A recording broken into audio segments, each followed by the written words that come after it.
Anuket is a Kemetic deity who is associated with birth. She is again of this group of beings that we source back to Canis Major, and she was associated obviously with the Enid, or the representations of natural forces that we would call the Neteru.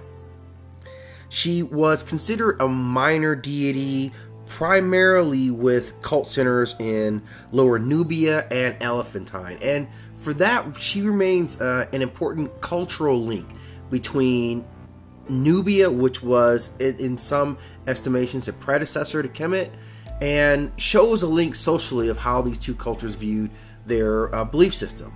She is also known as Ankat or Anukis, and she was in some interpretations the personification of the Nile, and carried the name the Nourisher of Fields, a deity associated with the hunt, or looked upon as a protective deity during childbirth. Probably finds her origins in Nubia or the Sudan. She was the goddess of everything south of the Kemetic border, and she was widely worshipped in Nubia and given the title Mistress of Nubia. In some mythologies, especially early on, she is the daughter of Ra, but in later she seems to be associated with Satat in more modern times. In both, these goddesses were called the Eye of Ra, along with Sekhet, Bas, and Hathor, and similarly Akunet and Sahath were linked to Urias, which is the royal cobra on the god's crown.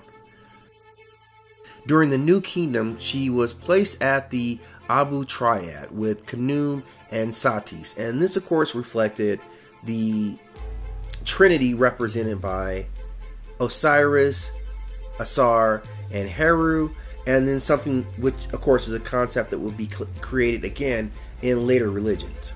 In this form, these three were unique in that they all represented water elements and protected the Nile.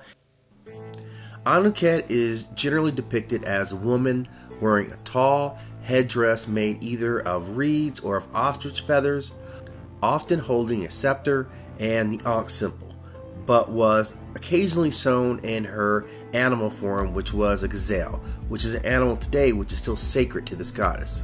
Her name translates to be embrace, and may have originally referred to the embrace of the waters of the Indian nation. She is also depicted suckling the pharaoh during the New Kingdom and became a goddess of lust during later periods. In this form, she gained association with cowrie shells which resemble a vagina. The festival of Anuket was held when the Indonesian began.